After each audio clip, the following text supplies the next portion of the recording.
Hello dear students, तो कैसे हैं आप लोग।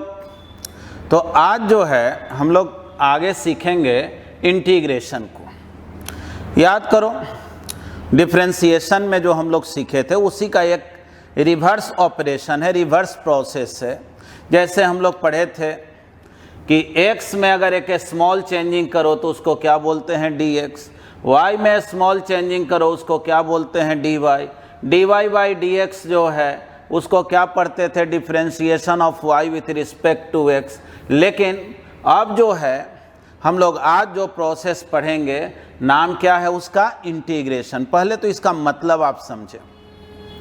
देखो यहाँ पे प्रॉपर डिफिनीशन लिखे हैं, it is reverse process of differentiation या the process of finding a function from its derivative is called integration. देखो इसका मतलब क्या हुआ, जैसे मान लो कोई फंक्शन है f(x), तुम इसको डिफरेंशिएट किए x के रिस्पेक्ट में और आ गया f'(x), जैसे बोलते हो ना sin x का डिफरेंशिएशन x के रिस्पेक्ट में बोलो क्या होता है, cos x। sin x का x के रिस्पेक्ट में cos x। वैसे ही मान लो f(x) का डिफरेंशिएशन x के रिस्पेक्ट में क्या आ गया, f'(x).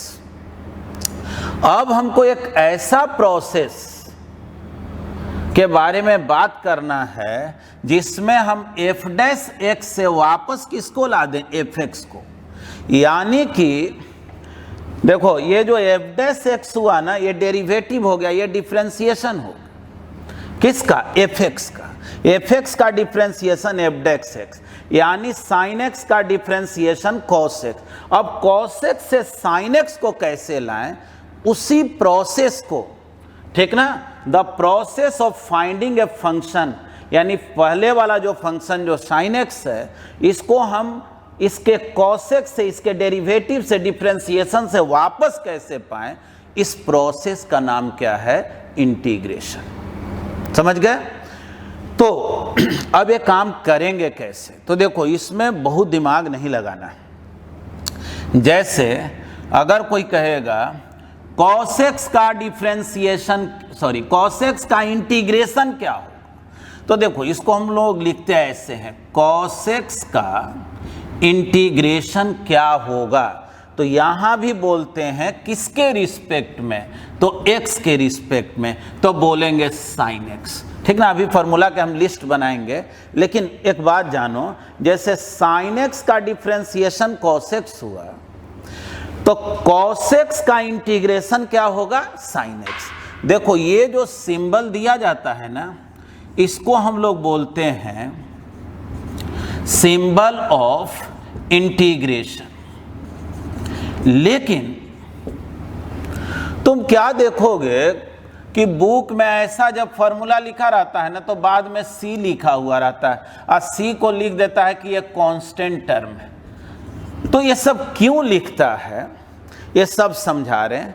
बस एक बात अभी तक में समझना है कि हम लोग एक ऐसा प्रोसेस पढ़ रहे हैं जिसमें जो डिफरेंशिएट करके टर्म मिला, जैसे sin x को डिफरेंशिएट किया तो cos x मिला, तो अब एक नया ऐसा प्रोसेस को अपनाना है कि cos x को जब इंटीग्रेट करें तो क्या मिल जाए, sin x, है ना। तो ये रिवर्स प्रोसेस हुआ कि नहीं, उल्टा प्रोसेस हुआ। तो ठीक है, इसमें जो है पहले तो ना हो तो ऐसा करो, इस डिफिनीशन का एक स्क्रीनशॉट ले लो।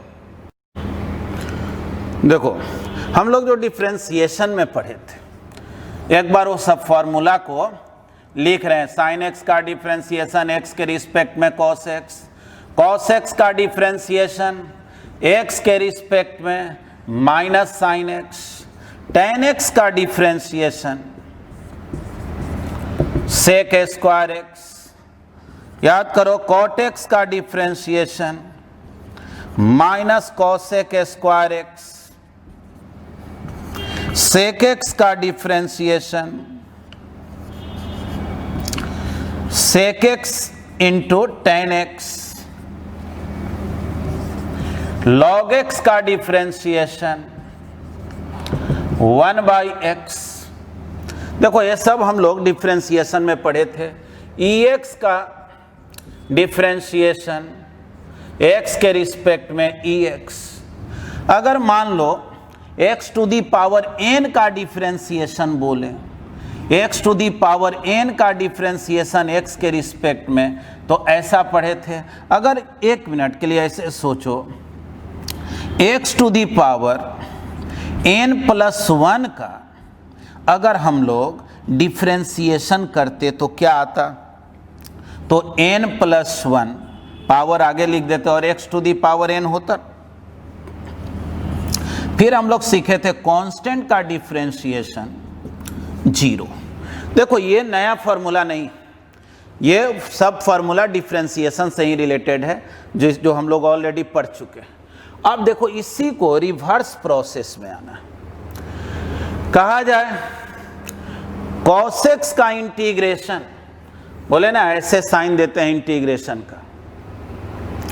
देखो बहुत बार जो है ना लोग तुमको कंफ्यूज करने के लिए ऐसे पूछ देता है, देखो जी ये इंटीग्रेशन का साइन है, बोलो ये वेक्टर है कि स्केलर है।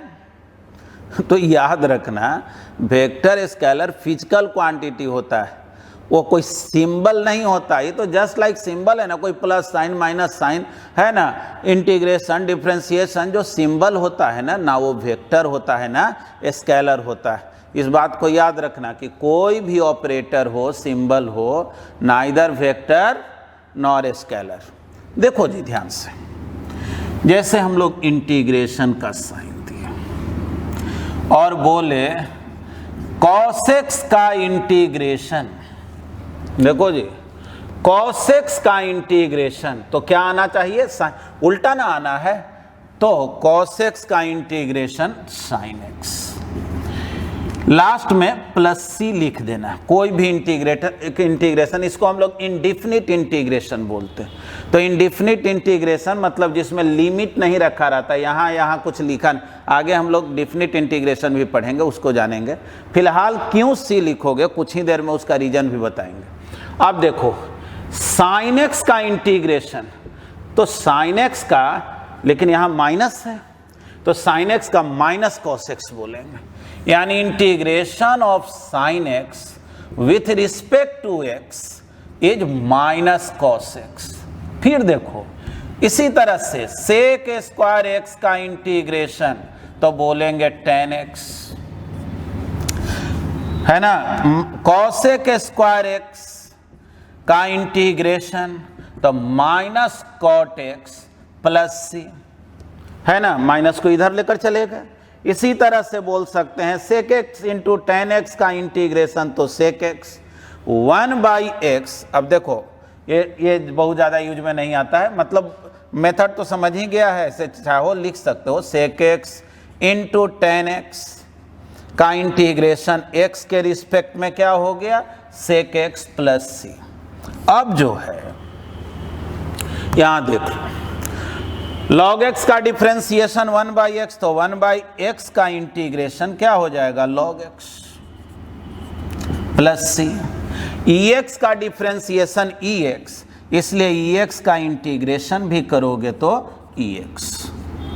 देखो फॉर्मूला का लिस्ट जो है ना वो बहुत ही बड़ा है इंटीग्रेशन में। और इंटीग्रेशन में एक बात और जानना है, हर फंक्शन को, हर इक्वेशन को इंटीग्रेट किया जा सके कोई ज़रूरी नहीं है, ठीक ना। डिफरेंशिएशन में तो लगभग बहुत सारे टर्म को डिफरेंशिएट कर सकते हो, लगभग सारे का ही डिफरेंशिएशन कर लेते हैं, लेकिन इंटीग्रेशन के साथ वो फ्रीडम नहीं है। इसलिए बोले इंटीग्रेशन जो है एक बहुत ही बड़ा पार्ट है। मुझे तो केवल फिजिक्स के पॉइंट ऑफ व्यू से पढ़ाना है, इसलिए हम केवल उसमें से समझो कि 10% पार्ट को ला करके जो हम लोगों का ज़रूरत है उसको तुम्हारे सामने रख रहे हैं। खैर अभी तो ये फॉर्मूला का लिस्ट है, पहले इसका एक स्क्रीनशॉट ले लो। हाँ जी, तो देखेंगे अगर कहा जाता कि x to the power n plus 1 है, उसका x के रिस्पेक्ट में डिफरेंशिएशन क्या होगा? तो याद करें क्या हम लोग पढ़े थे, जो पावर है पहले लिख दो, इसमें से एक कम करके यहाँ लिख दो, इसी को ना डिफरेंशिएशन बोलते हैं। इसी के रिवर्स प्रोसेस को क्या बोलते हैं? इंटीग्रेशन। यानी कि अगर कोई पूछता कि n plus 1 x to the power n का इंटीग्रेशन, देखो इंटीग्रेशन x के रिस्पेक्ट में, x के रिस्पेक्ट में बोलना है तो यहाँ dx लिख देते हैं, कितना होना चाहिए, तो x to the power n plus 1, last में तो सिखाई है प्लस c लिख देना, क्यों लिखना वो आगे हम लोग समझेंगे। यहाँ तक तो दिक्कत नहीं है ना, वापस ये आ जाना चाहिए। लेकिन अगर कोई पूछे कि x to the power n dx, मुझे केवल इसका चाहिए, तो n प्लस 1 को इधर ला दो ना, n plus 1 divided by n plus 1। और देखो जी, कोई इस c में भी n प्लस 1 डिवाइड करोगे तो कांस्टेंट में कुछ कांस्टेंट से डिवाइड करोगे तो वो भी कुछ कांस्टेंट ही रहेगा, इसलिए इसके बारे में बहुत दिमाग नहीं लगाना है। अब हम चलो c के बजाय उसको c डैश लिख दिए, मतलब वो रहेगा कांस्टेंट ही। यानी हम लोग नया फॉर्मूला क्या सीखे कि अगर x to the power n का कोई इंटीग्रेशन हमसे पूछे तो इंटीग्रेशन में क्या करना है, एक पावर ऐड कर देना है और उतना ही से डिवाइड कर देना है ना। देख लो फिर से एक बार एक्सप्लेन कर दे रहे हैं। जैसे ये डिफरेंशिएशन हुआ, इसी का इंटीग्रेशन ये होना चाहिए, तो इसका इंटीग्रेशन देखो ये लिख दिए। अब लेकिन मुझे इसका इंटीग्रेशन चाहिए तो n प्लस 1 को लाके डिवाइड कर दिए। आगे बहुत यूज का है। जैसे मान लो 1 मिनट के लिए तुमसे कोई कहे कि 1 dx है, बतलाओ इसका इंटीग्रेशन क्या होगा, तो क्या इसको ऐसे लिख सकते हो, x to the power 0 dx। देख लो क्या गलत हो जाएगा क्या, x to the power 0 dx।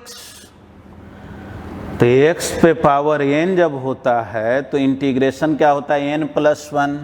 तो इसका इंटीग्रेशन क्या हो गया, 0 plus 1 divided by n plus 1, यानी 0 प्लस 1 प्लस c। यानी क्या सीखा जी, बोलो तो dx का इंटीग्रेशन क्या आ गया, देख लो 0 प्लस 1 तो x न बच गया, x पे पावर 1, नीचे भी 1, यानी कि बोल देंगे ना कि integration of dx, integration of dx, अरे 1 dx बोले या dx बोले, x plus C. Integration of dx क्या हो गया, x प्लस सी।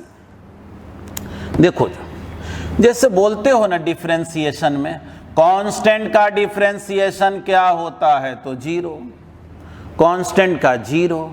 कोई कहे 0 का इंटीग्रेशन क्या होता है, तो बोलेंगे कांस्टेंट। इसमें कौन ऐसा दिमाग लगाना, रिवर्स प्रोसेस तो है। कांस्टेंट का जब 0 हुआ डिफरेंशिएशन तो 0 का इंटीग्रेशन क्या हो गया, कांस्टेंट।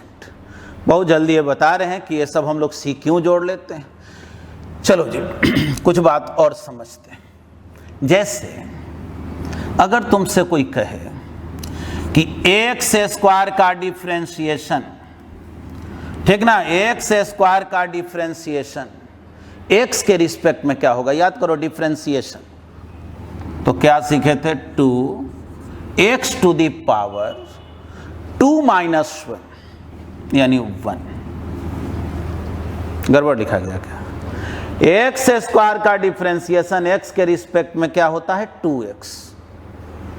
ठीक है, अब कोई ये बोलेगा कि भाई रूल के अनुसार 2x को इंटीग्रेट करें तो क्या आना चाहिए, x स्क्वायर। तो ठीक है, अब तो मेथड सीखे हैं, करके देखते हैं। 2x का इंटीग्रेशन, तो एक काम करो 2 का तो बाहर निकाल लो, x dx। अभी ना पढ़े हो, x पर पावर जब n हो तो इंटीग्रेट कैसे किया जाता है, n plus 1 divided by n plus 1। तो सोचो ये पावर 1 है तो 1 में 1 जोड़ो तो 2 और 2 से डिवाइड करो, और रूल है कि लास्ट में प्लस c करो, वो तो करेंगे। 2 2 कट गया, x स्क्वायर प्लस c। सोचो तो x स्क्वायर का डिफरेंशिएशन क्या आया, 2x, और 2x को इंटीग्रेशन किए तो क्या आया, x स्क्वायर।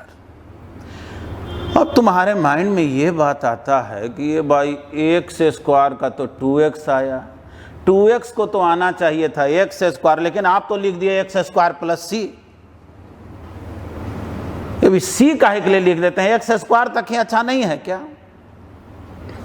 देखना अब जो बात पूछ रहे हैं थोड़ा सोच के बोलना। अगर हम तुमसे बोलें एक्स स्क्वायर प्लस 2 का डिफ्रेंसिएशन क्या होगा, तो तुम तो जानते हो एक्स स्क्वायर का तो 2x होगा और 2 का 0 हो गया, यानी 2x ही ना हुआ। बोलो तो सोचो एक्स स्क्वायर का भी डिफ्रेंसिएशन 2x और एक्स स्क्वायर प्लस 2 का भी डिफ्रेंसिएशन क्या हुआ 2x। तो 2x को इंटीग्रेट करेंगे तो एक्स स्क्वायर तो आ जाएगा लेकिन प्लस 2 तो नहीं ना आ पाएगा। बोलो, यानी कि अगर तुमसे कोई कहे कि देखो जी यहाँ 2x लिखा हुआ है, एक किसी का डिफ्रेंसिएशन है,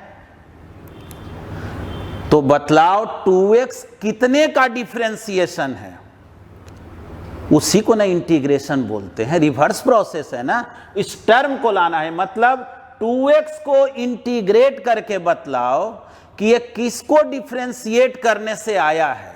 तो सोचो, तुम कहोगे भाई एक्स स्क्वायर को डिफ्रेंशिएट करने से आया है, तो क्या एक्स स्क्वायर प्लस 2 को डिफ्रेंशिएट करोगे तो 2x नहीं आएगा? क्या अगर एक्स स्क्वायर प्लस 100 को डिफ्रेंशिएट करोगे तब भी तो 2x ही ना आएगा?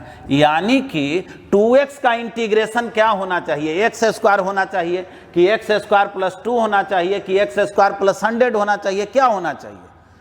तो बोलेंगे कि देखो ये जो कांस्टेंट टर्म है ना, इंटीग्रेट करके इसको वापस लाना संभव नहीं है।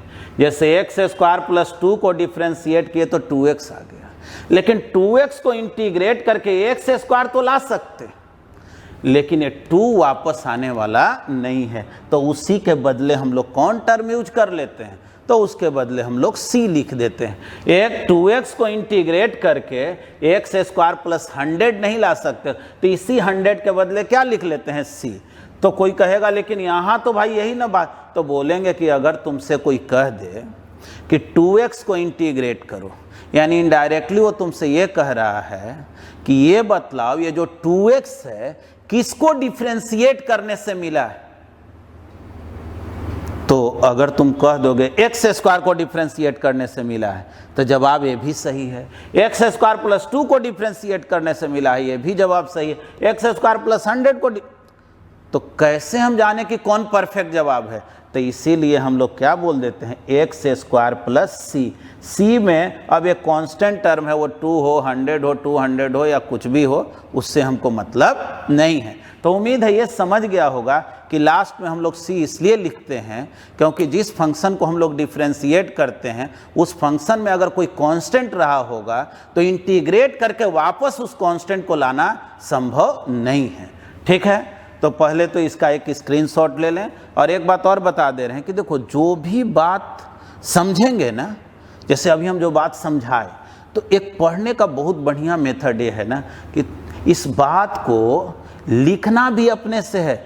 देखो होता क्या है ना कि कुछ लोग कहता है सर नोट्स प्रोवाइड कर दीजिए, लिख दीजिए।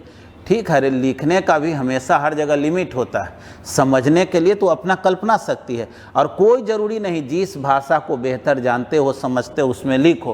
कैसे लिख देना है कि 2x को इंटीग्रेट करने से मुझे आना चाहिए एक्स स्क्वायर प्लस 100, आना चाहिए एक्स स्क्वायर प्लस 2, लेकिन आ रहा है केवल एक्स स्क्वायर। तो कांस्टेंट टर्म को लाना वापस पॉसिबल नहीं है, इसीलिए इंटीग्रेशन में लास्ट में यूज किसको कर लेते हैं, सी को। ये सब बात साइड में कहीं समझने के लिए लिख लिए, तो उससे क्या होगा ना कि इन फ्यूचर में जब कोई चीज़ को पढ़ोगे तो बहुत बेहतर ढंग से खुद ही समझ में आ जाएगा, रिवीजन भी अच्छे से हो जाएगा कि हाँ ये बात क्यों हम लोग पढ़े थे, क्यों सी को लिखते थे। तो ठीक है, इसका एक स्क्रीनशॉट ले लो। देखो बहुत सा क्वेश्चन जो है ना वो तुम्हारे मन में बहुत दिनों से आया हुआ है। ये अलग बात है कि समय बीतने के साथ साथ थोड़ा क्वेश्चन धुंधला हो जाता है। जैसे याद करो जब 6-7 क्लास में पढ़ा होगा सर्कल का एरिया पाई आर स्क्वायर, तो माइंड में ये नहीं आया था कि पाई आर स्क्वायर आया कैसे फॉर्मूला। स्फीयर का area 4 pi R square, sphere का वॉल्यूम 4/3 पाई आर क्यूब। तो क्या ये सब माइंड में आता नहीं कि ये सब फॉर्मूला आया कहाँ से, है ना? हो सके तुम में से बहुत से स्टूडेंट अपने शिक्षक से पूछे भी होंगे कि सर आप पाई आर स्क्वायर कैसे ला दिए, है ना। लेकिन एक बात जानना कि ये सब चीज़ जो है ना वो इंटीग्रेशन के ही हेल्प से किया जाता है। देखो सही मायने में इंटीग्रेशन का मतलब होता है, मतलब एकीकरण करना हिंदी में कहो या ऐड करना बहुत सारे टर्म को, आगे उसका भी मतलब समझाएंगे। इनडायरेक्ट वे में वो समझो एडिशन ही है, बहुत सारे चीज़ को एक साथ रिलेट करने को, उसको ऐड करने का ही एक प्रोसेस है जो अलजबरा से डिफरेंट है। लेकिन खैर अभी हम उस पर उलझाने के बजाय देखो अभी हम ये सिखाना चाह रहे हैं इंटीग्रेट किया कैसे जाता है, इंटीग्रेशन कब करेंगे, उसको फिजिक्स में यूज में कैसे लाएंगे, इसी के लिए तो ये सब पढ़ रहे हैं। इसलिए अभी वो दिमाग में मत लाना कि आखिर पाई आर स्क्वायर कैसे आया, 4 पाई आर स्क्वायर, पहले इंटीग्रेशन करते कैसे हैं जान ले, फिर वो भी बात जान जाएंगे। देखें अब सपोज करें क्वेश्चन है इस तरह से, ऐसे सिंबल दे ही दिया, मतलब इंटीग्रेशन करना है। देखो जी x³ plus root x 1/x² plus 5 dx। कहा गया भाई इसको इंटीग्रेट करो। देखो सबसे पहले तो इसको सही ढंग से अरेंज कर लो, x³ dx, x पे power 1/2 dx, x to the power -2 dx plus 5 dx। ठीक ना। अब इसको जो है ना सॉल्व करो। कैसे भाई सॉल्व करें, क्या कितना पावर है 3, इंटीग्रेशन में क्या बतलाया गया, जितना पावर है 1 जोड़ दो, 1 जोड़ दिए तो 4 हो गया, डिवाइडेड बाई 4। देखो x पे पावर कितना है 1/2, 1/2 में 1 जोड़ दो तो 3/2, तो x to the power 3/2 divided by 3/2। देखो जी x पे पावर कितना है -2, 1 जोड़ दो तो -1 डिवाइडेड बाई -1, 5 dx, dx का इंटीग्रेशन क्या है x प्लस c। डी अभी ना पढ़ा था dx का इंटीग्रेशन क्या, देख लेना। dx का इंटीग्रेशन क्या है तो x प्लस c, ठीक ना। बता चुके हैं कि लास्ट में प्लस c ऐड कर देना है। अब देखो जी इसको अब अरेंज करके लिख दो 1/4 x to the power 4, 2/3 x to the power 3/2 -1/x, देख लो x को नीचे ला दिए, प्लस 5x प्लस c। मतलब x पे जब पावर वाला टर्म रहे ना, ज़्यादातर तो फिजिक्स में इसी का ज़रूरत पड़ता है, तो इस मेथड से काम करना है। अब इसमें क्या होता है, कुछ स्टूडेंट को जो है वो दिमाग में ऐसे बात आने लगता है कि sir x to the power 3 का इंटीग्रेशन तो इतना लिखे आई, dx का काहे नहीं कुछ किया।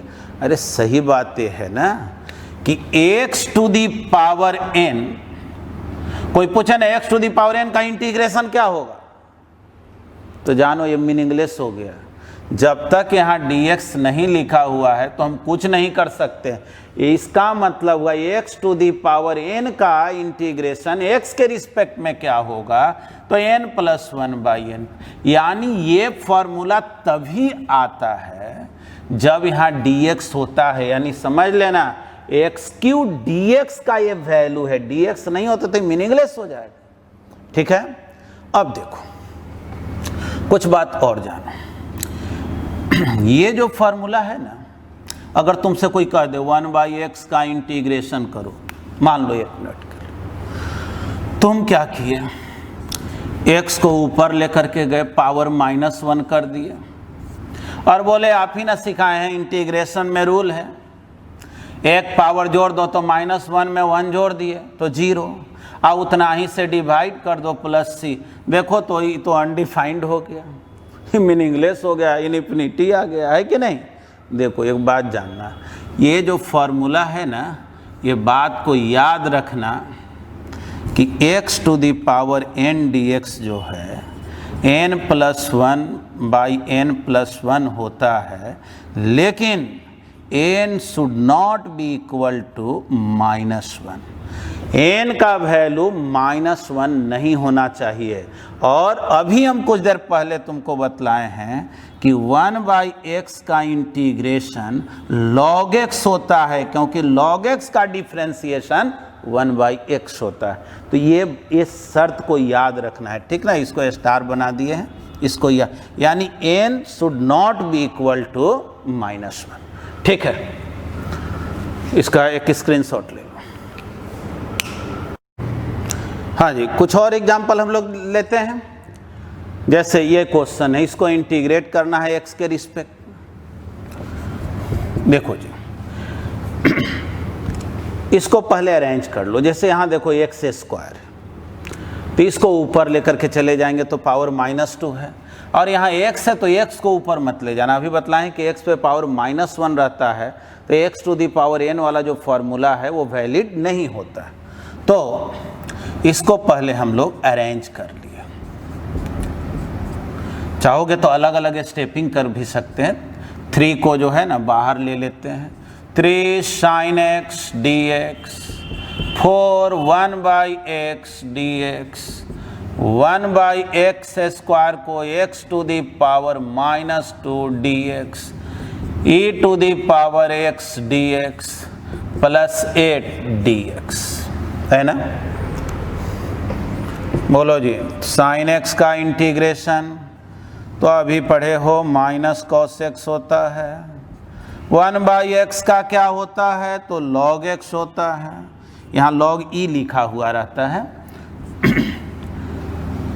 x पे पावर -2 का इंटीग्रेशन, तो -2 में 1 ऐड करो तो -1 divided by -1, e to the power x का तो e to the power x, और dx का इंटीग्रेशन x, और लास्ट में क्या कर दो प्लस c, बस हो गया। और क्या, -3 cos x plus 4 log x -1/x, है ना, e to the power x plus 8x plus c। इसको बस लिख दिए -1/x, या अगर यहाँ e लिखना चाहते हो e लिख दो।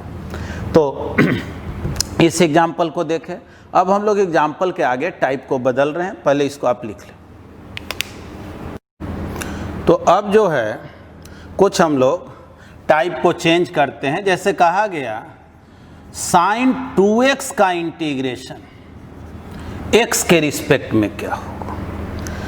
एक बार याद करें तो सिखाए थे ना, sin 2x का डिफ्रेंसिएशन x के रिस्पेक्ट में क्या होगा। तो वहाँ एक ट्रिक बतलाए थे कि चलो भाई sin 2x का तो डिफ्रेंसिएशन cos 2x, और x में कितने से मल्टीप्लाई है 2 से, तो 2 को आगे लाके मल्टीप्लाई कर दो। ये डिफ्रेंसिएशन में करते थे, याद करो। जैसे e to the power 5x है, और कोई बोला डिफ्रेंशिएट करो x के रिस्पेक्ट में, तो बोलते थे e to the power x का तो e to the power x ही रहता है, यानी 5x ही रहता है, और x में मल्टीप्लाई 5 से है, 5 से डिवाइड कर, सॉरी इसमें कोई कांस्टेंट वगैरह डिफ्रेंसिएशन में तो दिया नहीं जाता था। अब इसमें देखो जो बात याद रखना, कहा जाए ना sin 2x का इंटीग्रेशन क्या होगा, तो अभी ना पढ़े हो sin x का इंटीग्रेशन -cos x होता है, फॉर्मूला के लिस्ट में देख लो। तो -cos 2x, x में कितना से मल्टीप्लाई है 2 से, तो इंटीग्रेशन में डिवाइड कर देना, ठीक ना, मल्टीप्लाई आगे ना करके डिवाइड कर देना, प्लस c, यही बात याद रखना। जैसे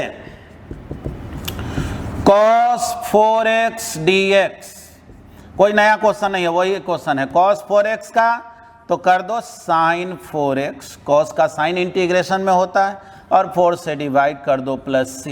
अगर मान लो जैसे फिजिक्स में क्वेश्चन देखोगे, मिलेगा sin ओमेगा t dt, बोलो इसका इंटीग्रेशन क्या होगा, तो साइन का minus cos omega T, T में मल्टीप्लाई ओमेगा से है, ओमेगा से डिवाइड कर दो प्लस सी, है ना।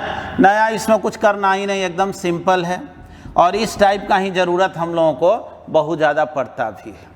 तो एक तो हम लोग को x to the power n वाला ज़रूरत पड़ता है, और इस तरह का है ना sin 2x cos 2x या 3x, कुछ भी सम कांस्टेंट इनटू x रहे। अब देखना, जैसे 1/x dx अभी पढ़ा ना, इसका इंटीग्रेशन क्या होता है, log x प्लस सी तो है ही भाई, अगर भूल भी जाए तो समझ लेना है। अगर 1/3x + 5 dx, हालांकि हम प्रॉपर मेथड भी बतला देंगे, आगे सब्स्टिट्यूशन मेथड बताने जा रहे हैं, लेकिन देखो एक ट्रिक बतला दे रहे हैं। क्या ट्रिक है, ध्यान से देखना। जब डिनोमिनेटर में नीचे वाला टर्म में x पर पावर 1 हो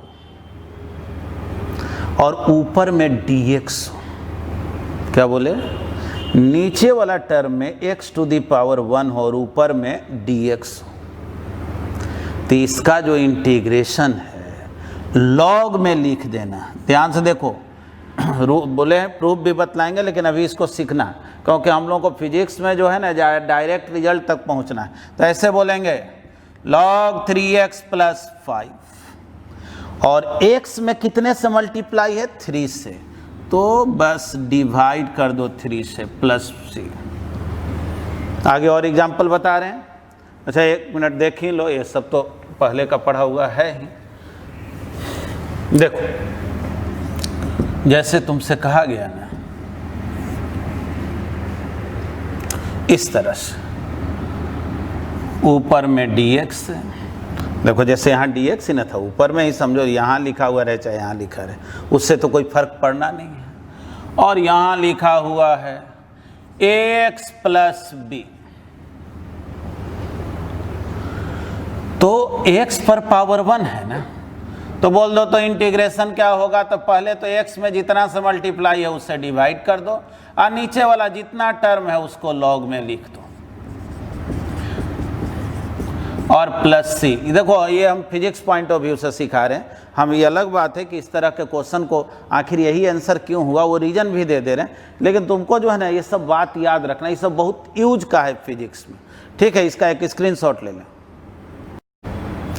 देखो जी, जैसे इस टाइप का क्वेश्चन जनरली जो है ना फिजिक्स में बहुत कॉम्प्लेक्स इक्वेशन का ज़रूरत पड़ता ही नहीं, लेकिन अगर हार्ड से हार्ड ज़रूरत भी पड़ेगा तो कुछ इस टाइप का इक्वेशन रहता है जिसको हम लोग सब्स्टिट्यूशन मेथड से बनाते हैं। तो ये सब्स्टिट्यूशन मेथड है क्या, तो क्या करो, जैसे यहाँ x² + 1 है ना, इसको मान लो y, चलो इसको पुट कर दिए, x² + 1 के जगह क्या मान लिए, y। अब क्या करो, इसको डिफरेंशिएट करो both sides with respect to x। x² का डिफरेंशिएशन 2x, कांस्टेंट का डिफरेंशिएशन 0, y का डिफरेंशिएशन x के रिस्पेक्ट में dy/dx। अब देखना लिख सकते हैं ना 2x dx dy, x dx कितना y, तो 1/2 dy है ना, x dx कितना 1/2 dy। तो अब जो है ये जो x dx है इसका वैल्यू यहाँ रखेंगे, x² + 1 जिसको एज्यूम किए हैं उसका वैल्यू रखेंगे, तो देखो रखते हैं x dx कितने के इक्वल है, हाफ dy, तो देखो जी half dy divided by x² + 1 को क्या लिख दिए, y टू दी पावर 3, तो half y to the power -3 dy। देख लो अब तो ये सेट कर गया ना, यहाँ y है और यहाँ dy है, एक बात जानना, अगर तुमसे कोई कह दे ना एक्स स्क्वायर डी वाई का इंटीग्रेशन क्या होगा, तो क्या ऐसे लिख दोगे एक्स टू दी पावर 3/3? बिल्कुल गलत हो जाएगा। याद रखना, यहाँ अगर x रहेगा ना, तभी जो फॉर्मूला जान रहे हो x to the power n dx, वो फॉर्मूला वैलिड होता है। तो सोचो, अगर यहाँ y है ना, तो यहाँ भी क्या होना चाहिए, dy होना चाहिए, तभी वो फॉर्मूला सेट करेगा जो हम लोग अभी x to the power n के लिए पढ़े। तो वही formula y to the power n के लिए हो गया। तो देखना जी क्या आ गया, इंटीग्रेशन -3 में 1 ऐड करो -2, -2 से डिवाइड करो +c, -1/4 1/y² +c। जल्दी से बोलो y के जगह क्या लिखें जी, तो x² + 1, y² है तो स्क्वायर, बस हो गया। ठीक ना, जहाँ y पुट करना था, माने y टर्म लिखा हुआ, उसके जगह पे क्या लिख देना है, x² + 1, बन गया। अब जैसे देख, इस क्वेश्चन को आप लोग खुद से बनाएंगे। इंटीग्रेशन dx √ सपोज करो, या ऐसा करते हैं, यहाँ लिख दे रहे हैं x² dx x³ + 2। देखने में क्वेश्चन अलग अलग लग रहा है, लेकिन एग्जैक्टली वही क्वेश्चन है। तो ऐसा करो, इसका तो पहले एक स्क्रीनशॉट ले लें और पहले इसको तुम खुद से ट्राई करो, फिर हम बतलाते। हाँ जी, तो देखें इस क्वेश्चन को क्या करेंगे, x³ + 2 को जो है मान लेते हैं y। चलो, अब क्या करना है, differentiate both sides with respect to x। बोलो x³ का डिफरेंशिएशन 3x², एक पावर कम कर दो कांस्टेंट का 0, y का dy/dx, तो x² dx 1/3 dy। अब जो है x² dx जो है, इसका वैल्यू यहां पुट करो, 1/3 dy डिवाइडेड बाई x³ + 2 को क्या बोलते हैं, y। चलो y, क्या सही लिखे ना, देखना। अब जो है 1/3, ये √y है, y को ऊपर ले जाएं, पावर -1/2 dy 1/3, y पर पावर -1/2 है। रूल क्या है जी, जो पावर है उसमें 1 ऐड करो, तो -1/2 में 1 ऐड करेंगे तो +1/2 ना, और उतना ही से डिवाइड कर दो +c। देखो तो आंसर कितना आ गया, तो आंसर आ गया 2/3 है ना, 2/3 √y + c, और y का वैल्यू कितना है जी, x³ + 2, तो बोलेंगे 2/3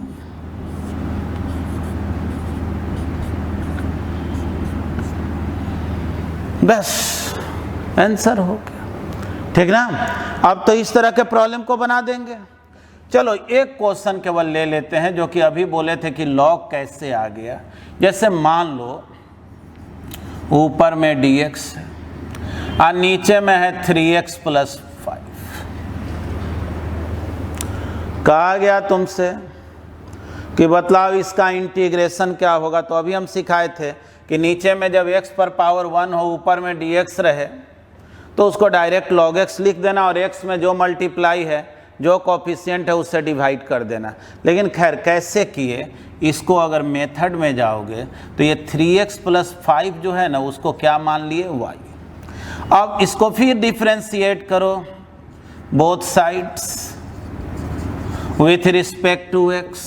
x के रिस्पेक्ट में डिफ्रेंशिएट किए, 3 का डिफ्रेंशिएशन x के रिस्पेक्ट में 3x है ना, तो 3 तो जो कहते हैं, x का डिफ्रेंशिएशन 1, 5 का 0 और y का डिफ्रेंशिएशन dy बाई dx है ना।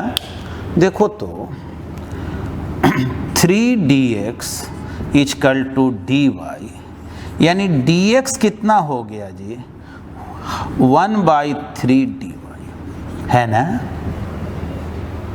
ठीक है, अब तो जगह नहीं, अब इसका वैल्यू dx का वैल्यू यहाँ पुट करना पड़ेगा। तो पहले आप एक स्क्रीनशॉट ले लें जल्दी से। चलिए हम लोग वैल्यू को पुट करते हैं। Integration dx divided by 3x plus 5, dx के जगह क्या लिख दें, 1/3 dy, तो 1/3 dy, 3x प्लस 5 इसके जगह क्या लिख दें, y, 1/3 1/y dy, और जानते हो ना जैसे 1/x dx रहता है तो इंटीग्रेशन log x, तो ये हो गया log y प्लस c। देख लो तो जी क्या आ गया, y के जगह क्या लिखना है, 3x प्लस 5। तो देखो जो ट्रिक सिखाए थे आंसर वही आया कि नहीं, ठीक ना। फिजिक्स में ये बहुत बार यूज में आता है, नीचे में x पे पावर 1 रहे, ऊपर में dx रहे, सीधे log में लिख दो, पूरे डिनोमिनेटर को log में डाल दो और x में जितना से मल्टीप्लाई है डिवाइड कर दो, बस हो गया इंटीग्रेशन। तो ये हम लोग जो सीखे इसको बोला जाता है इनडिफिनिट इंटीग्रेशन। इससे ज़्यादा हम लोगों को इंटीग्रेशन में बहुत ज़रूरत नहीं, इसमें भी इंटीग्रेशन बाय पार्ट्स है ना, वो डिफ्रेंशिएशन के तरह और भी सारे कॉम्प्लेक्स बातें हैं, लेकिन हम लोगों को उसका ज़रूरत नहीं है, तो उसका जिक्र न करके जो डिफिनिट इंटीग्रेशन का ज़रूरत है उसको बतलाते हैं। पहले इसका एक स्क्रीनशॉट ले लें, जल्दी से लिख लें। तो अब हम लोग आगे देख रहे हैं डेफिनिट इंटीग्रेशन को। देखो इसमें जो है लिमिट दिया हुआ रहता है इंटीग्रेशन का, जैसे मान लो लिखा हुआ integration dx a to b, तो इस a को हम लोग बोलेंगे लोअर लिमिट और b को बोलेंगे अपर लिमिट। सॉल्व कैसे करना है, तो नया कुछ भी नहीं करना है, जैसे जो जानते हैं वही काम। dx का इंटीग्रेशन x, चलो एक बिग ब्रैकेट बना दिए a से b। अब क्या करना है, x के जगह एक बार अपर लिमिट माइनस करके लोअर लिमिट, इसमें प्लस सी नहीं लिखना है, ठीक ना। डेफिनिट इंटीग्रेशन में इंटीग्रेशन पहले जैसे करते थे वैसे ही करना है, बस एक बार x के जगह वेरिएबल के जगह अपर लिमिट और माइनस करके लोअर लिमिट। जैसे देखें क्वेश्चन में कहा गया कि x square plus 3x plus 2 dx और लिमिट दे दिया x equal to 0 to x equal to 2, 0 से 2 तक वैरी कर रहा है x। बतलाओ इसका आंसर क्या होगा। तो देखो करना क्या, x स्क्वायर है तो इंटीग्रेशन कितना, x to the power 3/3, 3x है तो x पर पावर 1 है, x स्क्वायर बाई 2, आप प्लस 2 dx का इंटीग्रेशन x, ठीक ना। अब अलग अलग मल्टीप्लाई करके नहीं किए हैं, एक बार में कर दिए, ठीक ना। जैसे x स्क्वायर dx है, dx तो सब में ना मल्टीप्लाई है, तो ये आ गया इंटीग्रेशन जो मेथड पहले भी बतला चुके हैं। और कहाँ से कहाँ इंटीग्रेशन करना है, 0 से 2। अब करना क्या है, जहाँ जहाँ x है वहाँ एक बार 2 को पुट कर दो, 2/3 2a स्क्वायर 2 इंटू 2 माइनस जहाँ जहाँ x है 0 लिख दो। अब समझने के लिए लिख दे रहे हैं 0³/3 3/2 0a स्क्वायर 2 इंटू 0, इतना तो मालूम है, ये पूरा 0 आ जाएगा। कितना हो गया जी? तो 8/3, देख लो ये हो गया 6, हो गया 4, है ना। अब इसी को थोड़ा भाई सॉल्व कर लो, 8/3 प्लस 10, है ना। अब कितना आ गया जी? 38/3। यही हो गया इस टर्म का। तो उम्मीद है बात तो समझे होंगे। एक दो और एग्जाम्पल ले लेते हैं। पहले जो है आप इसका स्क्रीनशॉट ले लें। चलिए अभी इस एग्जाम्पल को देखते हैं। Integration dx/2x + 3। पहले इसको इंटीग्रेट करना। तो अभी सिखाए थे कि जैसे x पर पावर 1 है, ऊपर dx है, तो ये इंटीग्रेशन जो है log में होता है, तो log 2x + 3, और x में कितना से मल्टीप्लाई है? 2 से, तो 2 से डिवाइड कर दो और a से b, है ना। अभी ऑलरेडी ऐसा क्वेश्चन हम लोग बनाए थे। अब क्या करना है? जहां जहां x है वहां एक बार b लिख दो। तो log 2b + 3 minus log 2a + 3, तो 1/2 log, देखो log m minus log n, तो ये हो गया log m/n। बस बंद हो गया, है ना। इसमें तो प्लस c लिखना है नहीं। देखो जो नहीं जानता है स्टूडेंट, ये जानेगा कि log m minus log n जब रहे ना, तो ये होता है log m/n। ये मैथमेटिक्स में फॉर्मूला, ठीक है। अब जैसे देखो जी, एक क्वेश्चन हम दे रहे हैं, इसको आप लोगों को बनाना है और देखते हैं कितना जल्दी बना पाते हो। एक बार स्क्रीन को पॉज कर लेना और फिर जो है इसको ट्राई करना। क्वेश्चन क्या है? 3 sin x + 4 cos x, और यहाँ लिखा हुआ है 0 डिग्री टू 60 डिग्री, यानी x का जो वैल्यू है वो 0 से 60 डिग्री है, या 0 रेडियन से 60 डिग्री को ही क्या बोलते हैं? π/3। चलो इसी को सॉल्व करना है, तो एक स्क्रीनशॉट ले लें और ट्राई करें खुद से। चलिए अभी इस क्वेश्चन को देखते हैं। 3 sin x का इंटीग्रेशन, तो अभी हम लोग पढ़े हैं sin x का x के रिस्पेक्ट में माइनस cos x होता है, और cos x का इंटीग्रेशन sin x होता है। चलो ये तो हो गया। अब जो है 0 से π/3 करना क्या है?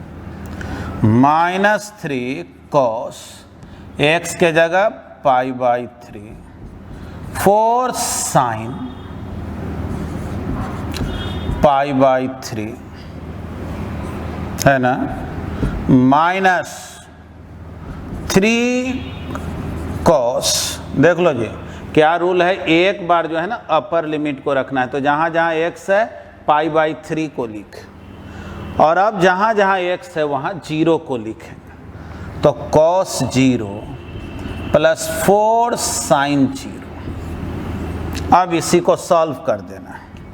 -3 cos 60 डिग्री तो 1/2 होता है, sin 60 डिग्री √3/2 होता है। ये देखो माइनस माइनस प्लस, cos 0 तो 1 होता है, -4 sin 0 तो ये तो 0 ही हो गया, है ना। अब इसी को सिंप्लीफाई कर लो, -3/2 + 2√3 + 3। अब एलसीएम लो, इसको सॉल्व करते रहो। ये तो बात समझे। देखो बेसिक इंटीग्रेशन और उसका यूज हम सिखाए हैं, और फिजिक्स में बहुत कुछ इसका एप्लीकेशन सीखेंगे, जानेंगे कि सर्कल का एरिया, स्फीयर का area, moment of inertia, centre of mass, work वगैरह, ये सब जो हम लोग निकालते हैं कैसे यूज करते हैं, ग्राफिकल रिप्रेजेंटेशन। सही मायने में ये जानना, अगर मान लो कि y equal to f x है, माने y का इक्वेशन x पर डिपेंड कर रहा। सपोज करो ग्राफ कुछ इस टाइप का है, तो अगर तुमसे कोई कहे ना y dx का मतलब क्या होता है, और सपोज करो यहाँ x1 है, यहाँ x2 है, और कोई बोले x1 से x2 तक इंटीग्रेट करो, तो सही मायने में इंटीग्रेशन y dx जो है इस पूरे एरिया को रिप्रेजेंट करता है। तो कैलकुलस में एक स्पेशल पार्ट भी है एरिया इंक्लोज कर्व, उसमें भी हम लोग इस इंटीग्रेशन को ही यूज करते हैं और उसके हेल्प से पढ़ते हैं। तो हम वो सब पर इसलिए ज़्यादा डिटेल में नहीं गए हैं क्योंकि वो फिजिक्स जहाँ हम लोग पढ़ेंगे, जैसे काइनेमेटिक्स पढ़ोगे, काइनेमेटिक्स में मिलेगा s equal to v d t integration. अब वहाँ सिखाया जाएगा कि वेलोसिटी और टाइम का अगर ग्राफ दिया हुआ रहे, मान लो ऐसा ग्राफ वेलोसिटी और टाइम का ग्राफ है, मान लो ये टाइम t1 है, ये t2 है, इधर जो है वेलोसिटी दिखाया गया है, इधर टाइम दिखाया गया। तो वहाँ पे सिखाया जाएगा कि अगर ये एरिया निकाल लोगे तो इसका वैल्यू निकल जाएगा, या ऐसा इक्वेशन जब भी रहे और ग्राफ के हेल्प से सॉल्व करना हो तो एरिया।